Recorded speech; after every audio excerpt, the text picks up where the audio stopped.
अस्सलाम वालेकुम प्यारे बच्चों। तो आप सब कैसे हैं? आपकी बाजी आपके लिए एक बहुत अच्छी वीडियो के साथ हाजिर है जिसका नाम है हुदहुद। तो प्यारे बच्चों, आपने हुदहुद देखी होगी कि बहुत खूबसूरत परिंदा होता है, ब्राउन कलर का, उसके ब्लैक उसकी परों के अंदर शेड्स होती हैं, बहुत प्यारे कलर्स होती हैं। तो अल्लाह ताला ने कितना अच्छा और कितना प्यारा परिंदा आपने देखा होगा। आप गूगल पे भी सर्च कर सकते हैं और देख सकते हैं कि हुदहुद कैसा होता है। तो चलिए हम पढ़ते हैं हुदहुद के बारे में। अल्लाह ताला ने हज़रत दाऊद अलैहिस्सलाम के बाद आप अलैहिस्सलाम के बेटे हज़रत सुलेमान अलैहिस्सलाम को नबूवत अता फरमाई।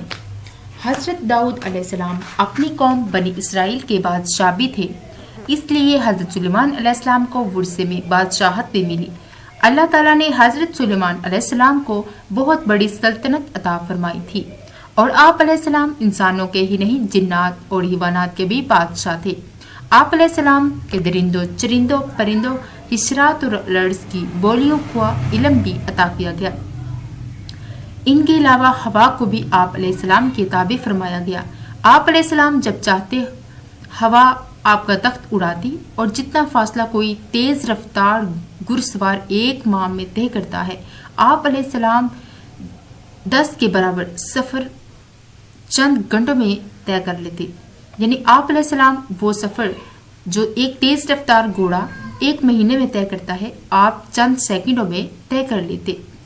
एक दिन हजरत सुलेमान अलैहिस्सलाम अपने अजीम शान दरबार में तशरीफ फरमा थे कि इंसान, जिन और मुख्तलिफ हैवानात अपने अपने मनसूबा मर्तबा के एतबार से दरबार में बैठे थे। आप अलैहिस्सलाम ने दरबार पर गहरी नजर डाली और चूक के फरमाया, आज दरबार में हुदहुद नजर नहीं आ रहा। इससे पहले तो कभी ऐसा नहीं हुआ। क्या किसी को इसके बारे में कोई खबर है? जवाब में खामोशी रही। हजरत सुलेमान अलैहिस्सलाम ने कदरे गुस्से से फरमाया, सब जानते हैं कि मुझे ऐसी गैर जिम्मेदाराना बातें पसंद नहीं, फिर हुदहुद ने ऐसा क्यों किया? अगर इसकी गैर हाजिरी की कोई माकूल वजह ना हुई तो मैं इसे सख्त सजा दूंगा। हुदहुद हजरत सुलेमान अलैहिस्सलाम और दौरान सफर आप अलैहिस्सलाम के लश्कर के लिए पानी तलाश करने पर मामूर था। वो हमेशा साथ सफर करता और जब भी पानी की जरूरत होती वो बता देता कि फला मकाम पर इस कदर गहराई में पानी मौजूद है।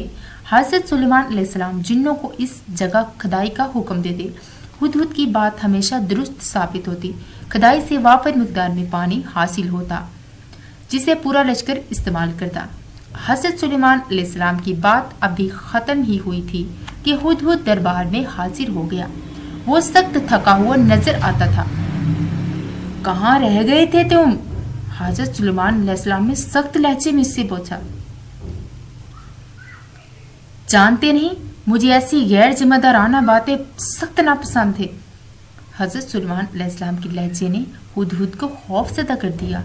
घबराए हुए अंदाज में बोला, बेशक मुझसे गलती हुई जिसकी माफ़ी चाहता हूँ, मगर मैं आप अलैहिस्सलाम के लिए ऐसी खबर लाया हूँ जो आप अलैहिस्सलाम ने पहले कभी ना सुनी हो और मुझे तखीर भी इसी वजह से हुई है। हज़रत सुलेमान अलैहिस्सलाम ने हुदहुद को बगौर देखा और फिर फरमाया, ठीक है, पहले वो खबर सुनाओ, तुम्हें सजा देने या ना देने का फैसला इसके बाद करेंगे। हुदहुद ने कहा, आलीजा, यमन के इलाके सबा पर एक मलका हुक्मरान है जिसका नाम बिलकीस है। अल्लाह ताला ने इसे अपनी हर नेमत से नवाज रखा है। इसका महल बहुत खूबसूरत और वसी है, जबकि तख्त शाही अपनी मसाल आप। मगर अफसोस कि मलका और इसकी कौम को शैतान ने गुमराह कर रखा है और वो लोग अल्लाह वहदहू ला शरीक की इबादत करने की बजाय सूरज की पूजा करते हैं। खूब। हजरत सुलेमान अलैहिस्सलाम ने हुदहुद की बात सुनकर फरमाया, तेरे झूठ सच का इम्तिहान अभी हो जाता है। तू अगर सच्चा है तो मैं तुझे मलका के नाम एक खत देता हूँ, इस तक पहुँचा दे। हुदहुद खत लेकर यमन के इलाके सबा पहुँचा और हजरत सुलेमान अलैहिस्सलाम का खत मलका बल्कीस की गोद में गिरा कर वापिस आ गया। मलका ने खत पढ़ा। हजरत सुलेमान अलैहिस्सलाम ने मलका को मुखातिब करते हुए लिखा था, तुम्हें सरकशी और सरबुलंदी का इजहार नहीं करना चाहिए। तुम अल्लाह ताला की फर्माबरदार मुसलमान बनकर मेरे पास आ जाओ। मगर ملکہ سبا نے خط پڑھ کر درباریوں سے مشورہ کیا، پھر ایک وفد کو قیمتی تحفے تحائف کے ساتھ حضرت سلیمان علیہ السلام کی خدمت میں روانہ کیا، مگر حضرت سلیمان علیہ السلام نے ملکہ کے تحفے تحائف قبول نہ فرمائے اور وفد کو ملکہ بلقیس کے لیے یہ پیغام دے کر لوٹا دیا، مجھے تمہارے تحفہ تحائف نہیں چاہیے، میں نے تمہیں اللہ وحدہ لا شریک پر ایمان لانے اور صرف اس کی عبادت کرنے کی جو دعوت دی تھی اسے قبول کرو، بصورت دیگر میں اپنے عظیم الشان لشکر کے ساتھ تمہارے ملک پہنچوں گا اور تم اپنا آپ بچاؤ نہ کر سکو گے، پھر میں تمہیں ذلیل و رسوا کر کے تمہیں ملک سے نکال دوں گا۔ وفد نے واپس وطن پہنچ کر حضرت سلیمان علیہ السلام کا پیغام پیش کیا اور حضرت سلیمان علیہ السلام کی شان و شوکت اور عظمت بھی بیان کی۔ وفد نے ملکہ کو بتایا کہ حضرت سلیمان علیہ السلام انسانوں ہی نہیں جنوں اور جانوروں کے بھی بادشاہ ہیں۔ ملکہ یہ جان کر بہت متاثر ہوئی، حضرت سلیمان علیہ السلام سے لڑنا حماقت سمجھا اور آپ علیہ السلام کی خدمت میں پیش ہو کر فیصلہ کیا۔ کچھ ہی عرصہ بعد ملکہ بلقیس حضرت سلیمان علیہ السلام کی خدمت میں پہنچی، اس نے اپنے وفد سے حضرت سلیمان علیہ السلام کے بارے میں جیسا سنا تھا ویسا ہی پایا۔ حضرت سلیمان علیہ السلام نے اسے ایک بار پھر اللہ وحدہ لا شریک پر ایمان لانے کی دعوت دی، جو اس نے بہت خوشی کے ساتھ قبول کی اور اللہ تعالیٰ پر ایمان لے آئی۔ اس نے کہا، اے اللہ، میں اب تک غیر اللہ کی پرستش کر کے اپنے ساتھ بڑا ظلم کرتی رہی، مگر اب حضرت سلیمان علیہ السلام کی دعوت پر اقرار کرتی ہوں کہ صرف اللہ کی ہی ذات ہے جو عبادت کے لائق ہے اور وہی تمام کائنات کا خالق و مالک اور پروردگار ہے۔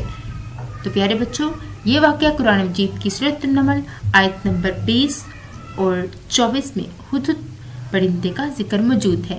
تو پیارے بچوں، ہمیں اس سے یہ سبق حاصل ہوتا ہے کہ اللہ تعالیٰ ہی تمام کائنات کا خالق و مالک ہے، اس کے علاوہ کوئی معبود نہیں، یعنی عبادت کے کوئی لائق نہیں سوائے اللہ کے۔ دین و دنیا کی بھلائی کے لیے صرف اور صرف اللہ کی عبادت اور فرمانبرداری ضروری ہے۔ تو چلیے پیارے بچوں، اگر آپ کو ہماری ویڈیو پسند آئی ہو تو ایک لائک کیجیے، شیئر کیجیے اور سبسکرائب کا بٹن پریس کیجیے اور بیل آئیکن پر ضرور پریس کیجیے تاکہ ہمارے آنے والی نئی ویڈیو کا نوٹیفیکیشن آپ کو سب سے پہلے ملے۔ چلیے اجازت ہو اگلی ویڈیو کے لیے۔